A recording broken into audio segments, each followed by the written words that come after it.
Okay, what a great day yesterday was, wasn't it, guys? All the pro-Second Amendment rallies going on around the country. There was I guess about every state capital. There was three states, Alaska, Wyoming, and what was the other? Was New Jersey, I think, that didn't have an organizer, and they're the only ones that have officially said that, they have not officially said that it went well. They had one set up. Don't really know about that, but it seems like everybody else had a fantastic turnout. It was good to see that there was a great turnout in Connecticut and in New York, where Governor Homo screwed the whole state last week.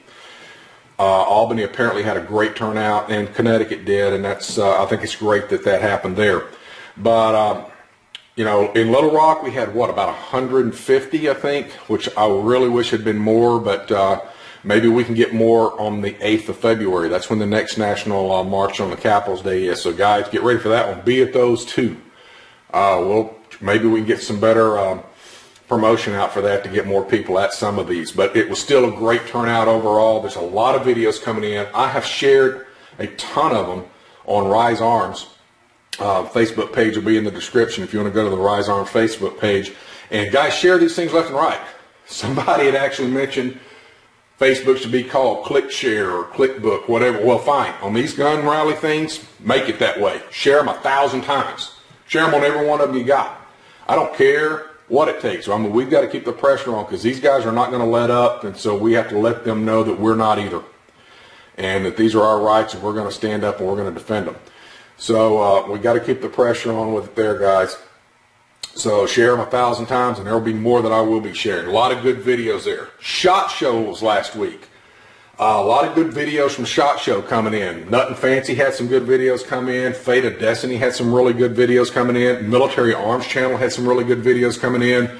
There's some other ones as well. Those are just three right off the top of my head I can think of. Great videos from those guys, and a lot more of them on the way. So a lot of time to be watching videos this coming week. That's what I'm going to be doing. And that Colt USMC 1911, that's my next 1911. Okay? When they make that thing available to the public, that sucker's going, one of those is going to be mine. That thing is just off the hook awesome. Military Arms Channel did a review of it. But a lot of good stuff coming up. This is my SIG 229, guys. I got this out here. Now, Pete did a video yesterday, and I think he's going to go to the range again today, or was planning to shoot that baby some more. But he's having some issues with his new 228, and I think he nailed it down on what his problem is. Now, Pete knows as much about SIGs as I do, probably more in some respects, but I think he's right on the recoil spring being his issue. Now, I have talked to some people about that gun that know a lot more than I will ever know about them, and they said that what SIG did, whether this is true or not, I'm not saying it is, I'm just saying this is what I have been told by these guys that also have the new 228 M11. They said what SIG did was they put the 229 recoil spring in it.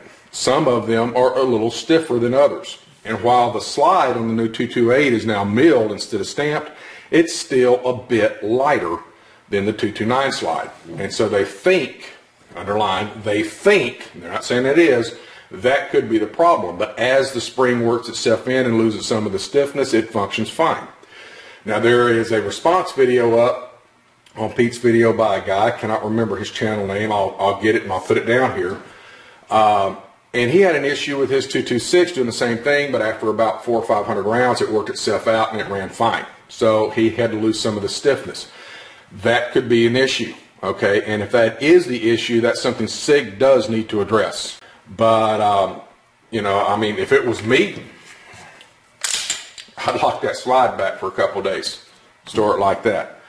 Because that will release some of the stiffness over time. Not enough that's going to affect the gun's functionality from then on, but it will have issues.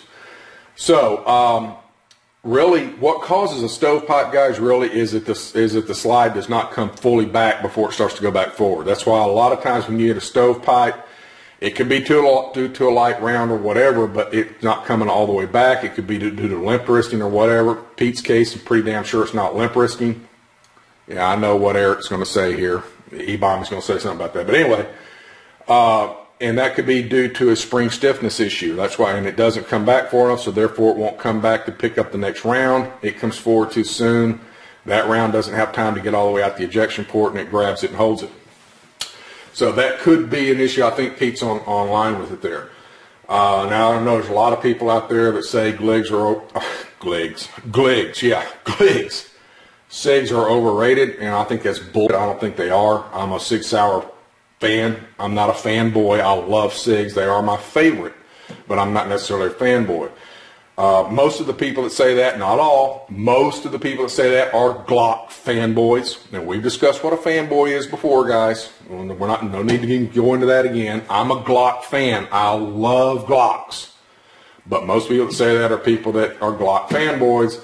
And if you'll remember, our Pete's first Gen 4 Glock sucked ass due to what? A recoil spring issue. So if SIG will address that before it gets out of hand, I think that'll fix it. But at any rate, that's just my 2 cents. There it is. But anyway, guys, a lot of great videos to be watching this coming week. Y'all let me know what you think. Watch these videos, support these channels, support the rallies. Beware that we got another one coming up on the 8th. We'll be talking about that again. And hey, we'll talk to you later.